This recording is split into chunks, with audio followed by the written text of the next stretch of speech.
On April 24, 2010, in the early hours of the morning, something terrible happened. An earthquake shook the coast of Japan with a magnitude of 7.4. The place had around 850 residents, and was considered to be one of the most picturesque towns in the country.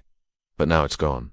In fact, it's literally gone. The whole town simply vanished under the waves after the earthquake hit. And this is the story of what really happened there. The magnitude 7.4 quake was so strong that it was felt as far away as Tokyo. People in Onagawa felt the ground shake beneath their feet, and many ran outside in panic. Some described it as the worst shaking they'd ever experienced. Within minutes, a massive wave of water crashed into the town, engulfing everything in its path. Buildings were destroyed, roads were washed away, and the town was unrecognizable. What had once been a picturesque community was now a scene of a disaster. Houses were swept away, cars were tossed like toys, and people were caught in the debris. The tsunami wave reached a height of up to 40 meters, causing catastrophic damage. Entire buildings were wiped off the map, and thousands of tons of debris were carried out to sea. How could a town of 850 people completely vanish without a trace? Many of them were shocked to find their homes completely destroyed and their belongings scattered across the landscape.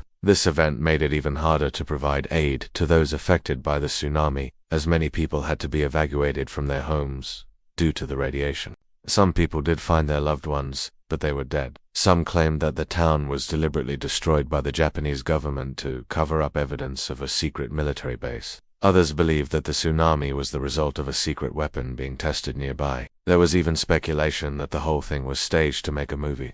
Some people even believed that aliens were involved in the disaster, taking the residents of the town to another planet for nefarious purposes. The earthquake triggered a series of events that led to the destruction of the town and the loss of many lives. They have created memorials, held ceremonies, and worked to raise awareness about the importance of disaster preparedness. It was a tragic event that had a profound impact on the people of Onagawa and the surrounding areas. However, there is no evidence to support any of these claims, and they remain just that, claims. Where were they? Did they survive the tsunami, or did they perish in the disaster? It is also a testament to the resilience of the human spirit and the power of community in the face of adversity. It was unclear, and the lack of answers only added to the mystery surrounding the disappearance of a.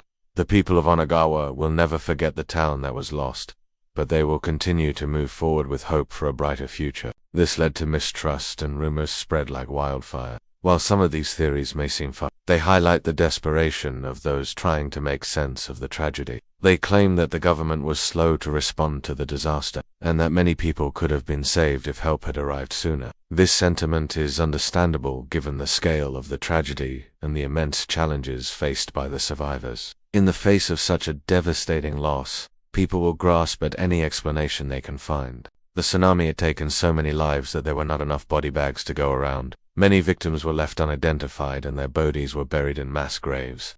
The Japan Self-Defense Forces, police and firefighters worked tirelessly to search for survivors and provide aid to those affected by the disaster. However, the full extent of the damage was staggering, and the resources available were stretched thin. What happened to the residents of Onagawa, and why did it take so long for help to arrive? They were evacuated to shelters where they could receive food, water, and medical attention. But the conditions in these shelters were cramped and unsanitary, and many people were reluctant to stay there for long periods of time. Then the real trouble began. It struck off the coast of the Tohoku region, not far from the city of Sendai. For days, the only way to get to Onagawa was by helicopter. What they found was nothing short of devastating. The tsunami had swept through the town with such force that almost nothing was left standing. Homes, businesses, even the railway line, all vanished beneath the waves. The quake caused quite a bit of damage, including the destruction of dozens of houses and several buildings. 2010, that day started out like any other. The residents of Onagawa went about their daily routines,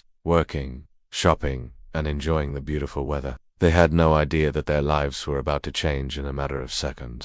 At least 5 people lost their lives as a result of the disaster. But what really got people talking was the destruction of a small town named Onagawa. The coastal town of Onagawa looked like something out of a postcard. It was a small community of just 850 people located in a picturesque valley surrounded by mountains and the ocean. Like most Japanese cities, it consisted of tidy rows of pastel-colored houses with manicured gardens and peaceful streets lined with cherry trees. Its biggest landmark was the Sanriku railway line, which ran along the coast and connected the town to the outside world. Some people were confused, while others knew that this was a bad omen. They had seen this before during the 2004 Indian Ocean tsunami. When the water recedes, it means only one thing: a tsunami is coming. For centuries, Onagawa had been a peaceful town, untouched by major disasters, until April 24th, at 8:46 p.m. local time. A powerful earthquake struck off the coast of the Tohoku region. As the residents stood outside surveying the damage, they saw that the sea had receded, revealing a vast expanse of seabed. People started running for higher ground, but it was too late. When the water receded again, it revealed a scene of utter devastation. The full extent of the damage was unfully realized at first, because emergency services were unable to reach Onagawa due to the ongoing disaster relief operations elsewhere. Almost the entire town was underwater. It was as if someone had pressed a giant eraser button and wiped Onagawa off the map. It was one of the worst natural disasters in recent Japanese history, and it raised a lot of questions.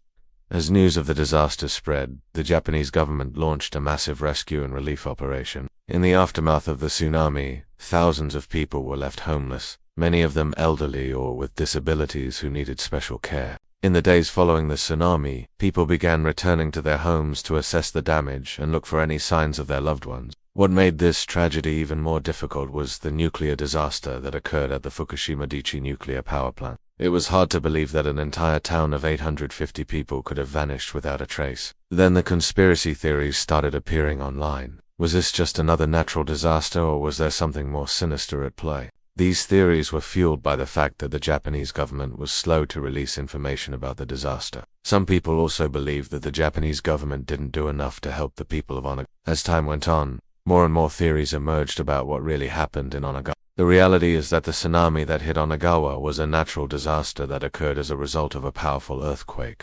In the years since the tsunami, the Japanese people have worked tirelessly to rebuild their lives and honor the memory of those who were lost. The disappearance of Onagawa is a reminder of the destructive power of nature and the importance of being prepared for disasters. And while there are still many unanswered questions surrounding the disaster, one thing is clear: